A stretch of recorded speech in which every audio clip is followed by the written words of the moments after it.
Hello everyone, today we'll be talking about the metabolism of aromatic amino acids. So there are three amino acids which contain an aromatic ring: phenylalanine, tyrosine and tryptophan. However, for the purposes of this video, we'll only be talking about the metabolism of phenylalanine and tyrosine and their special products. So there are three special products that are formed from phenylalanine and tyrosine: the thyroid hormones, melanin and catecholamines. So first, coming on to the structure of phenylalanine and tyrosine. So if you see the phenylalanine structure, it has a central alpha carbon and the R group contains a methyl group attached to a benzene ring. In case of tyrosine structure, the alpha carbon is attached to a methyl group connected to a benzene ring which has a hydroxyl group. So this is called as phenol. So to synthesize tyrosine from phenylalanine, we just require a simple hydroxylation reaction with the help of enzyme phenylalanine hydroxylase. This reaction occurs in the liver, as does most of phenylalanine and tyrosine catabolism. It requires a coenzyme tetrahydrobiopterin. This tetrahydrobiopterin is very important as a coenzyme in all the hydroxylation reactions involving aromatic amino acids. So it acts as a coenzyme for phenylalanine hydroxylase, tryptophan hydroxylase and tyrosine hydroxylase. It also acts as a coenzyme for nitric oxide synthase enzyme. The precursor of tetrahydrobiopterin is GTP, which requires the enzyme GTP cyclohydrolase. The tetrahydrobiopterin utilized in the reaction is resynthesized or regenerated with the help of dihydrobiopterin reductase. This requires NADPH and H+. Deficiency of phenylalanine hydroxylase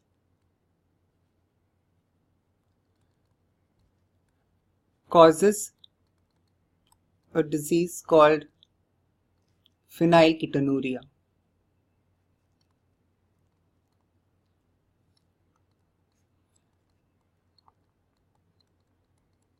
This is called as classical phenylketonuria or phenylketonuria type 1. Defect in tetrahydrobiopterin causes phenylketonuria type 2, also called as non-classical phenylketonuria. If there is deficiency of GTP cyclohydrolase, it results in deficiency of tetrahydrobiopterin. This is an autosomal dominant condition called as Segawa syndrome.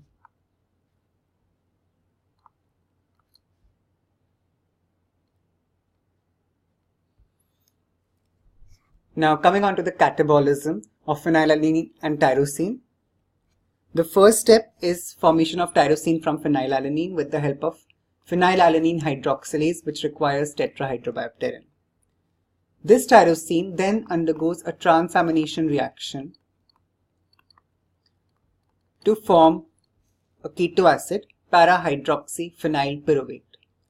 As it is a transamination reaction, it will require pyridoxal phosphate.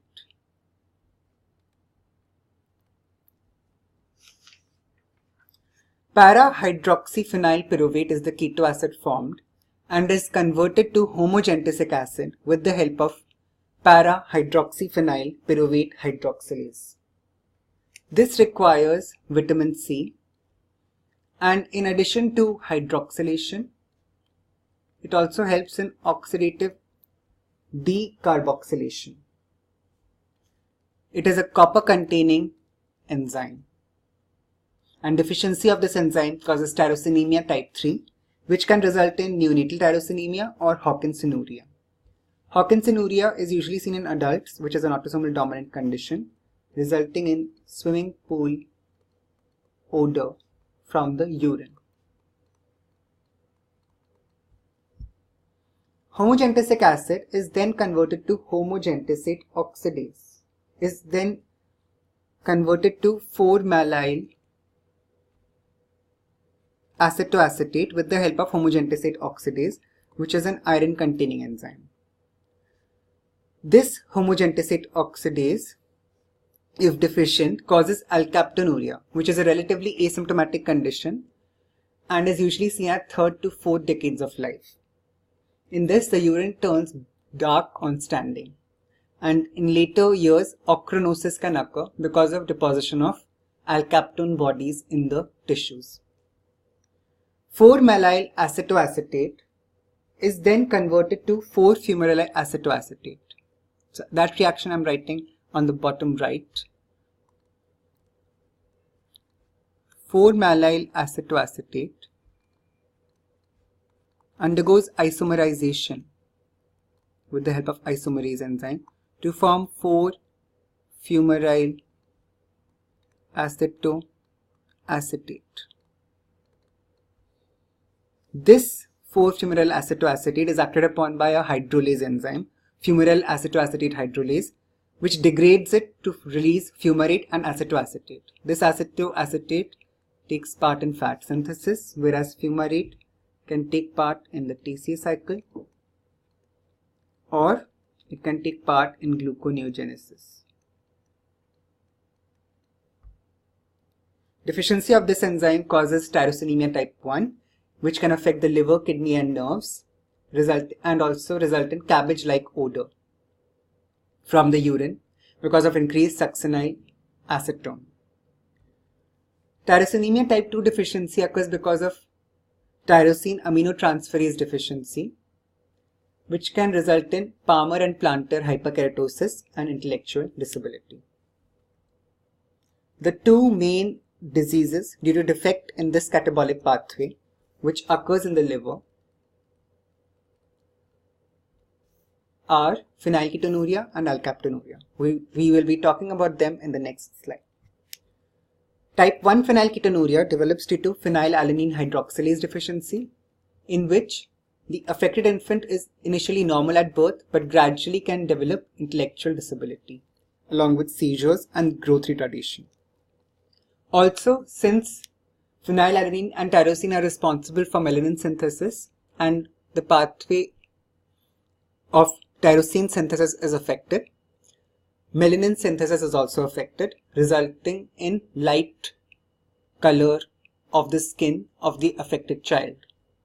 Treatment is diet low in phenylalanine and increased tyrosine, thus bypassing the first step of catabolism of phenylalanine. Aspartame should be avoided as it contains phenylalanine. Tetrahydrobiopterin supplementation is also advised. Initially, 10 to 20 years back, Guthrie test and ferric chloride tests were used as screening tools for diagnosis of this condition. But nowadays, tandem mass spectrometry has replaced these methods. Enzyme assay in dry blood spot or blood phenylalanine levels may also be done. Type 2 phenylketonuria, also called as non-classical, is due to a defect in tetrahydrobiopterin.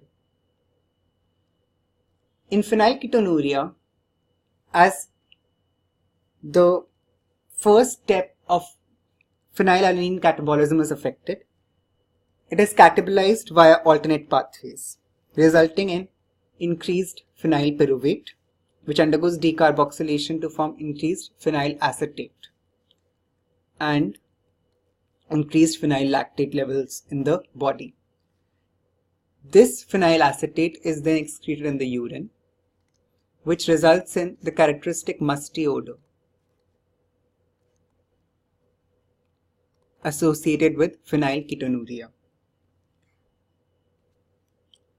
For non-classical phenylketonuria, investigations include assessment of neopterin and biopterin levels in the body and genetic analysis. Tetrahydrobiopterin loading test will normalize the phenylalanine levels in the body.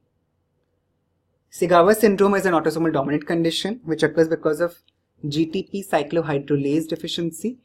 However, in this condition, no hyperphenylalaninemia is seen. The patient presents with dystonia with diurnal variation. Alkaptonuria occurs because of homogentisate oxidase deficiency. This is a ferrous-containing metalloprotein enzyme. It is a relatively asymptomatic condition in which there is accumulation of excess homogentisate. This homogentisate then converts into benzoquinone acetate,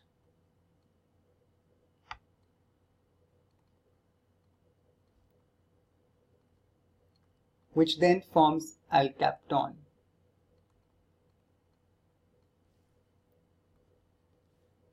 This alkapton is deposited in the tissues. This occurs with the help of oxidase enzyme, and benzoquinone acetate is formed due to polymerization.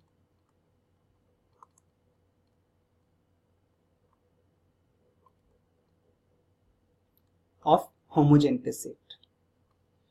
Increased alkapton deposition in the tissues can result in ochronosis in later years, in which these alkapton bodies are deposited in the intervertebral disc, cartilage of nose and pinna, and other parts of the body. There is no mental retardation in contrast to phenylketonuria. The patient presents with darkening of urine on standing or on alkalinization of the urine. Benedict's test, ferric chloride test, and silver nitrate test in urine are all positive. It is an asymptomatic condition, hence does not require any treatment. However, any symptomatic treatment may be done for any symptoms. Nitisinone may be used. Coming on to the special products formed from phenylalanine and tyrosine. They include thyroid hormones, melanin, and catecholamines.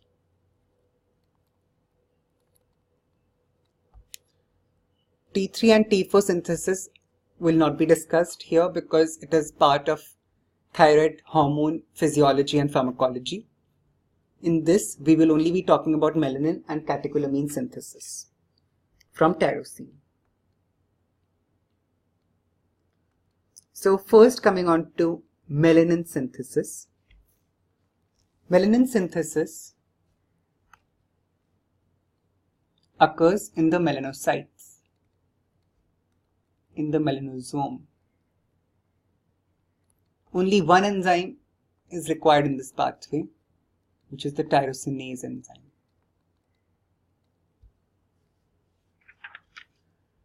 So here, inside the melanosomes, tyrosine is converted to dopa, which is then converted to dopaquinone.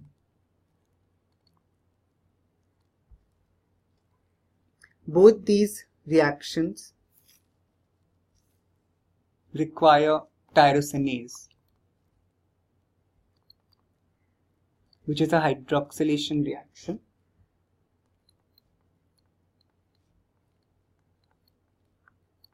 Dopa can act as cofactor of tyrosinase enzyme. This dopaquinone then undergoes various non-enzymatic reactions to finally form 5,6-dihydroxyindole, which then undergoes a hydroxylation reaction to form indole 5,6-quinone. Whereas, if this dopaquinone is joined by cysteine, it undergoes various polymerization and other reactions to form red melanin pigment polymers.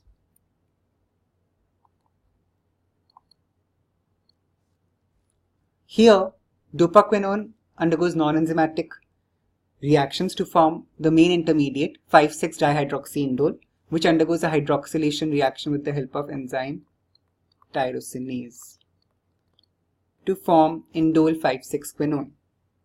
This indole 5,6-quinone then forms melanochrome,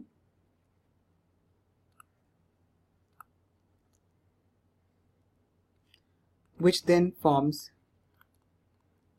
black melanin polymers.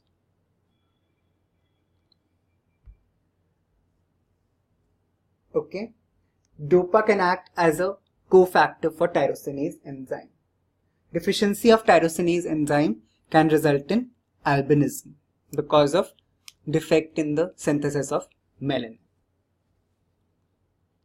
So in this cycle we can see melanin synthesis. First is the formation of tyrosine from phenylalanine with the help of phenylalanine hydroxylase. In this we have written tyrosine forms DOPA with the help of a hydroxylase, which is tyrosine hydroxylase. However, tyrosine hydroxylase is not found in the melanocytes. In the melanocytes, this reaction occurs with the help of tyrosinase enzyme. The DOPA then undergoes hydroxylation with the help of tyrosinase enzyme to form dopaquinone, and by various non-enzymatic reactions, melanin is formed. Deficiency of this causes albinism. Coming on to synthesis of catecholamines.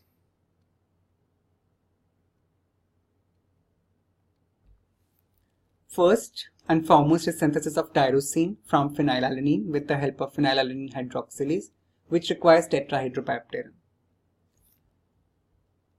The synthesis of catecholamines occurs in the adrenal medulla and in the nervous system, especially the central nervous system. The tyrosine then forms DOPA with the help of tyrosine hydroxylase, which similarly requires tetrahydropypterin. DOPA then forms dopamine. Now you know the names of the catecholamines are dopamine, norepinephrine and epinephrine. So it's very simple to remember the synthesis.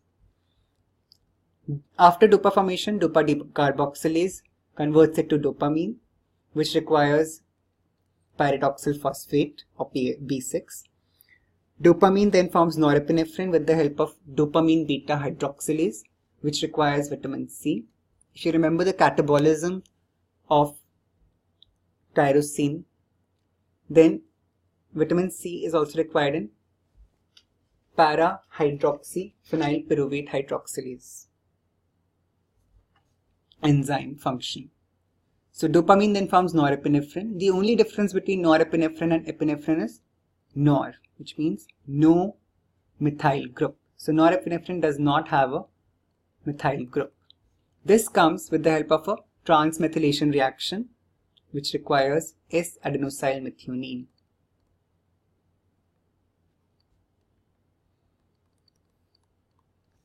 S-adenosylmethionine donates a methyl group to form S-adenosyl homocysteine. This results in formation of epinephrine. So very simple, tyrosine forms DOPA with the help of tyrosine hydroxylase.